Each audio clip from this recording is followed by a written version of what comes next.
Today we're talking to Martin Foster from Team Form. How are you today, Martin? Pretty good, Tony. Thanks for the invite to the chat. That's fantastic. Would you like to tell everybody a little bit about who Team Form is and yourself, for that matter? Fantastic.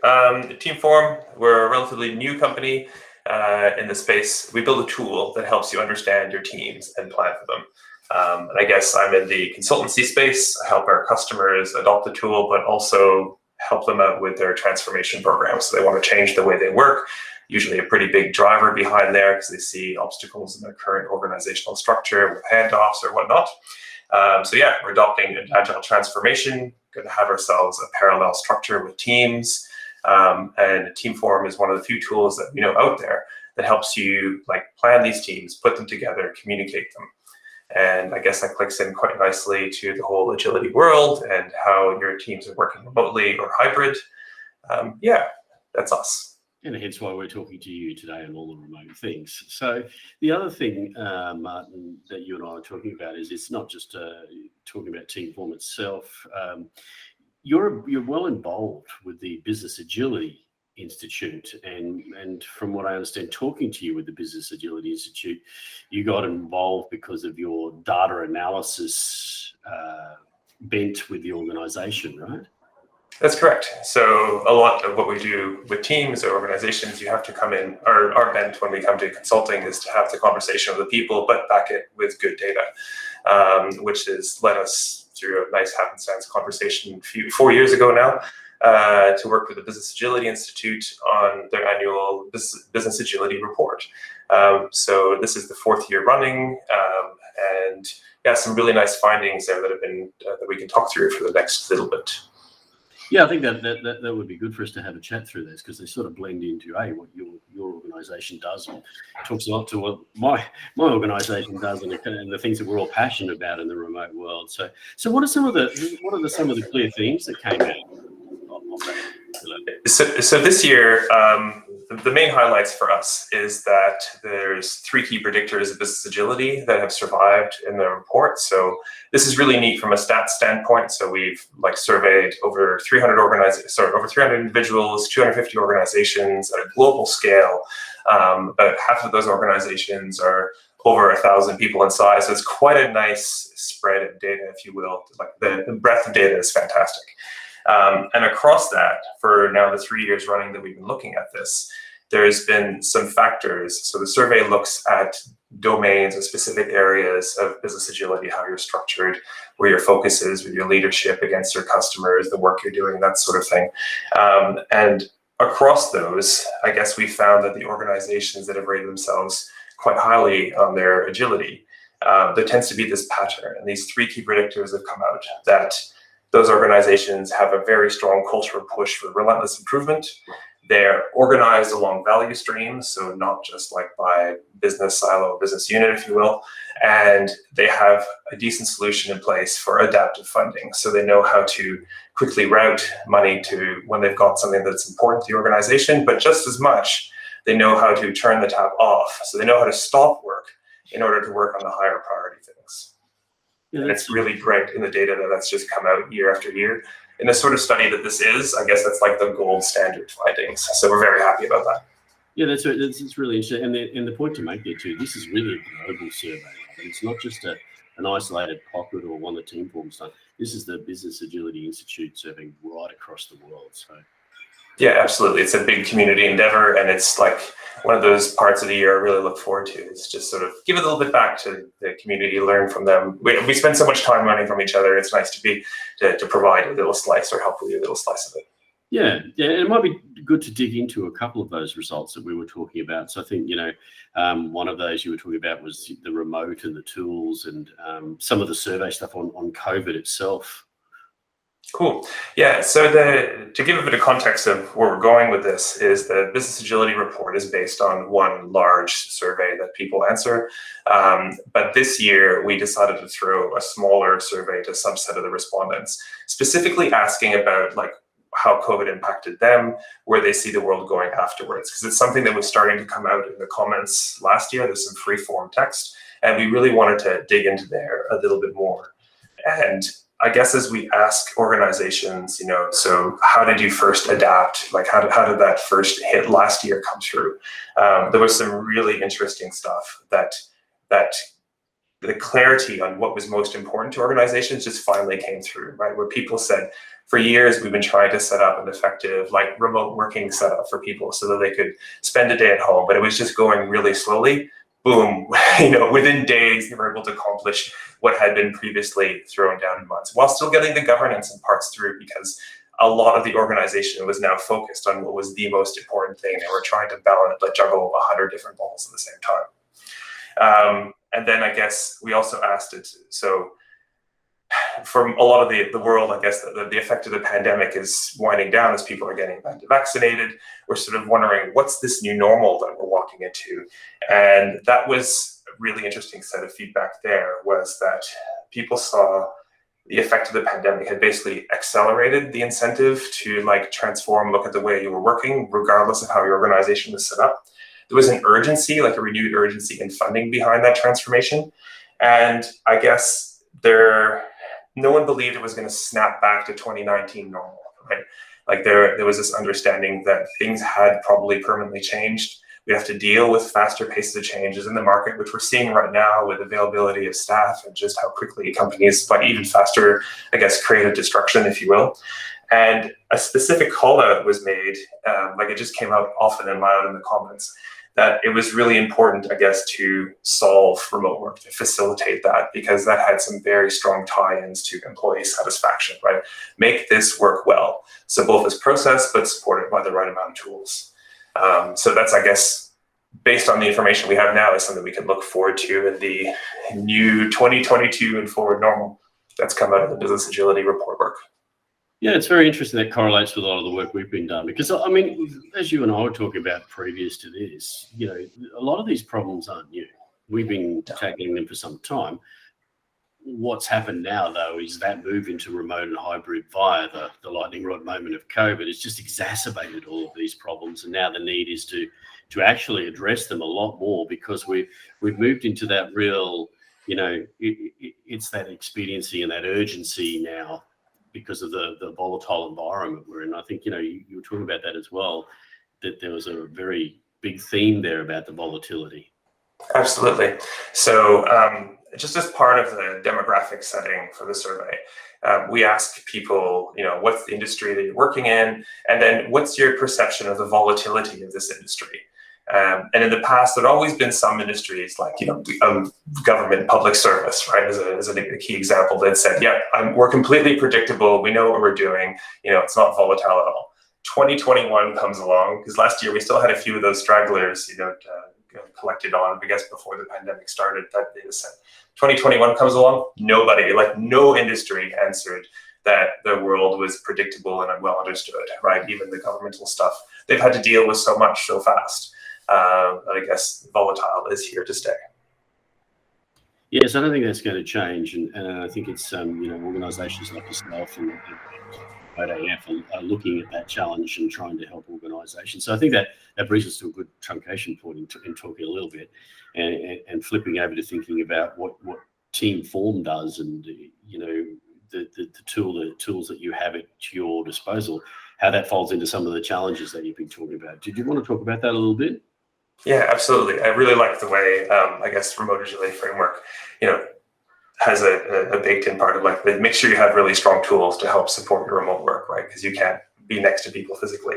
And what Teamform does in that space is let you understand your teams, right? So we walk in, and what I mean by that is, if you're reorganizing the way your organization works, and you're no longer going to have people sort of set up by, like, business silo.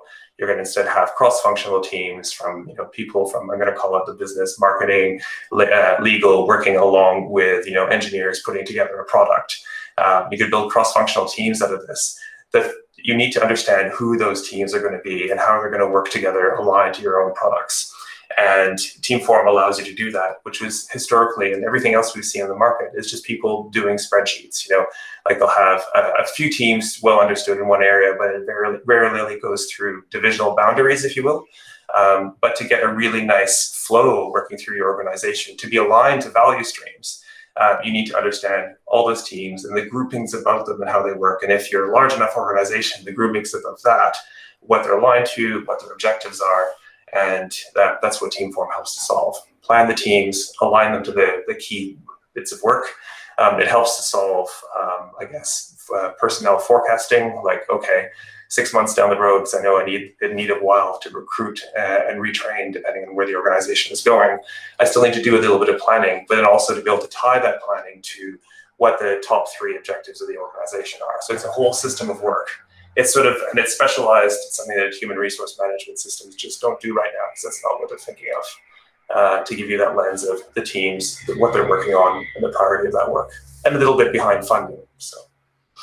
Yeah, it's interesting because, as you said, in Remote AF, we do lean on the tools. We say tool the F up, because we think that, if you're going to work you're going to make the most of the remote space. And part of making the most of the remote space is using the right tools to help your organisation both collaborate, but understand where it's going.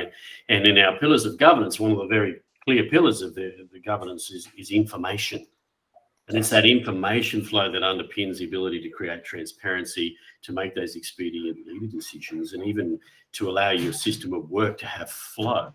And I know that you've been doing a lot of work in that, because, we talked about before a little bit about, when you go into organisations and they've got all this kind of reporting you're able to. Do you want to talk a little bit about that? Yeah, if I was going to pick an example that comes up a lot in my work, and I spend some time consulting with our users, I guess, is once you have a view of the teams and you can line them back up to, I guess, the objectives that the organization is tracking forward to. And often those have like a priority stack, if you will. And a really interesting conversation coming out of that data is, did you know 60% of your people are working on, project or capability B over here, and 20% are working on A, and another 20% on the other slice? Often putting this information in front of leaders, they might stop and go, wait, but I thought our number 1 priority was A. Why is 20% of our labor there? And that's just, I guess, it helps to highlight the business as usual, right? All the other maintenance work that's going on that maybe no one has stopped to think about it. Like perhaps it's an impediment, perhaps it has a lot of value and it's just not seen. But at least being able to highlight it, how many teams, how many people are working on these outcomes, lets you have a rational discussion about, is that still important? Is there stuff in here that we could be pulling out just to make it work faster, right? Like less handoffs. And you need the data of the people, the work, the priorities in order to have really good conversations in that space. Yeah, it's interesting. One of the things that we talking about that, exposing that information as you just were, is talking about the concept of a virtual or remote obeyer, right? So once upon a time we had the big information rooms with the physical stuff, and you could see things and you could see your reports and cards on the wall, because all that's gone now. But when we first started chatting with you around that, it really aligned with some of the work that you're doing. I don't suppose you call it virtual obeyer, but it's very similarly that thing where you're able to see the different windows of information into the organisation. Yeah, correct. It's where I can't walk into that physical room anymore, or even my organization works across like 3 different spaces, and trying to manage like paper cards amongst 3 cities is mind-bogglingly hard. How do I get that information, make it visible, make it consumable? And if I can tie a bit of that back to the business agility report, one of the top challenges that's come out this year, and these ones are always near the top year on year, but number 1, we had like resistance to change. And number 2, we had leadership. Number 3 is difficulty scaling change. Now on resistance to change, often I guess the reason why an organization is changing its ways is poorly understood by the people on the ground. And that's what causes a lot of the frictions. Why should I have to adopt a new way of working, a different way of thinking, these new tools, new processes like stand up, Scrum, whatever the organization, it hasn't landed because it's not connected back to, actually, we're trying to do this because we want to be in the best in the market, for a certain type of financial product. We want to be the best in the market for our communications subset, to make it really, really clear what the organization is trying to achieve, what's hard in there right now. And that's part of the information you would probably have in Ubea in the past, but you might realize that it's actually not consumable by the people even in that same building. So now we bring that up to the forefront. We disseminate the information. It's an information radiator for all. Like, why are we doing this? Because blah. And it keeps a very short set of priorities and work, that it's heading towards it. Yeah, it's really interesting. You use those a couple of things that I picked up on. So, information radiator, and I think that's what I talk about a lot. Is it's the ability to radiate the information from the organisation to the organisation, right? Which was coined by one of our guys, James Momentum, and he's spot on, right? So what you're talking about there, and the other one, if you're going to do that, what you're trying to do is to increase the zone of transparency, right? You can't be transparent about everything, but you can be transparent about what you can't be transparent about, if you like. What's your experiences with the reactions once you start to expose that information? I think it's a little bit of surprise, right? I guess as you're going, and this is probably like a normal human thing, I'm going about my day-to-day work, I have my view of my part of the world that matters. And the availability of just seeing a little bit more about the story, right? Like the forest and how it connects together, it helps make the rest of the organization also more personable. Like when I first started my career, I was an engineer, and perhaps people were quite derogatory about like the marketing team over there that was promising stuff like way too fast. But later on, working in cross-functional teams, actually I got some of their challenges, right? I think it's the same concept that's coming through here, is you get a lot more empathy for the other parts of the business, the other people doing work, because they're closer to you. And even the ones that you don't see day to day, at least you see how the parts played, like how the whole organization has to hum in order to succeed. Yeah, I see that as really integral, isn't it? The other one I wanted to ask you, when you do bring all of this up, what are the top challenges that you see throughout the organisation once you start to actually start to think about that? Because one of the ones that I want to sort of ask about is, okay, you expose the information, they say, well, we need to change X, but they're not thinking about the impacts of that change through the layers of the organisation, and this gives you a view to that. What's your thoughts on that? That's interesting. So I guess it sort of goes back to a bit of that prioritization conversation we talked about earlier. Is okay, now I realize I've got 20% of my workforce working on the thing I said was number one most important. So to move more people into like the thing I believe is more important means I'll have to make some challenging decisions of what to stop, right? And this is part of that muscle memory that I think the pandemic has started to help a lot more organizations be familiar with. Is like, remember that time when you stopped everything to let the employees work remotely so we could service our customers? Like anecdotes like that now really land, and there's more to be made, right? So you can point back to, I'm going to route more people to the thing I said is more important. We're going to stop this. This is why. But it doesn't mean people's contributions in that space is invaluable. It's just being able to communicate that reshift and that pitch. And I think that helps go a long way towards employee satisfaction and understanding the benefits of their job, which also ties in quite nicely to the business agility report. Is once you get like workflows like this working really, really well, you start organizations that score well tend to report really, really strong employee engagement, because now they get it, because work is more enjoyable, because they understand what their work is contributing to, and hopefully a few of the impediments in delivering that work have been removed, while still having the right amount of governance and all that stuff. So it's a lot more satisfying to do work when it gets done, when you can see the impact of it on your end customers. Yeah, I call it, peeling away the layers of organisational detritus, all that stuff that's just piled up. And this is the way we've always done it, because we've always did it that way, and nobody even knows why, right? And then they don't understand all the impacts. So what you're helping intrinsically to do there is to allow them to see what they actually have in place. And I think as soon as you can expose that in transparency, that's a brilliant start. Yeah, and to do that, you need to have really good visibility on the system. How your company plans, the system of work around that, how it's funded. There's a lot of conversations about making persistent teams, but funding persistent teams is a completely separate challenge to that, because it's not typically how the financial control part of the organization has been used to. They've probably been funding projects beforehand that had a fixed start and end date. But we know when you end a project and you disband team members, all that effort you've done to storm, form, norm them, make people work well together is kind of lost. Hence the intention of funding teams long term. But it no longer works with, I guess, the project funding methodology. It's not that it's incompatible. It's not that you can't do it. You just need a different view, to bring together that planning data to say, actually, well, this team continues on and does this thing that we say is number one priority or number two priority for the organization. You can connect it together and you can solve, you can get to that adaptive funding, which is quite difficult, but a lot of people are on this journey. Yeah, that's right. And what happens then is you end up with a two-speed economy, right? So Yeah. you either have, if you've changed the funding model here, but you haven't sorted this out at the making or the building layer, right? Then they're moving slower than what you're expecting. Or if it's the other way around, you're hitting the glass ceiling because the funding model is not matching up with the business and things. So. Exactly. Every impediment you remove will expose the next biggest impediment in the organization. And that's the essence of continuous improvement, right? Like I've now found the next thing to improve to let us flow through. And I guess your work is never done because your market isn't static. And that's really comes from and that's an important thing, is that continuous improvement lens over it.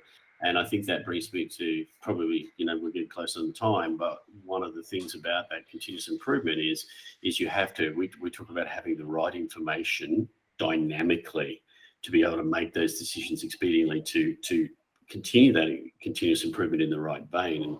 And that's some of the work that you're really focused on, I know.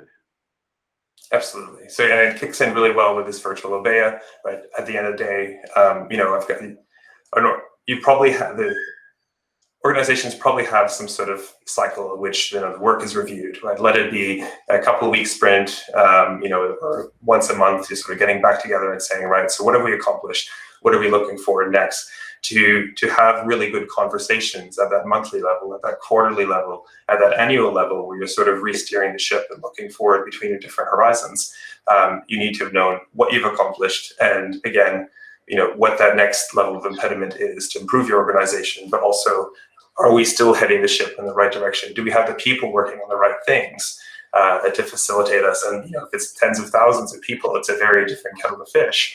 But you want that visibility so that every single person understands, I'm doing this. This is the part I play in the organization. And we're working this way because it ends up to be a better, work environment for all. Yeah, I think that's really super important. Look, I know we could and we would talk forever on this, but we really are towards the end of the time. So I think the important thing here now is to let everybody know how they can get in touch with both Business Agility Institute, because let's give that a plug, but yourself and Team Form, Martin. Absolutely. Well, we're at teamform.co. I think we'll drop some URLs. At the same time, we'll also drop a couple of links to the Business Agility Report. We worked really hard this year on having the top benefits, the top takeaways at the start. And then for those that are data nerds and want to understand where it's come from, we also have all that information available. So and it's open for review because we want to make sure we're getting this right. That's absolutely brilliant. Thank you for your time again. And we'll talk again soon. It's been a pleasure, Tommy.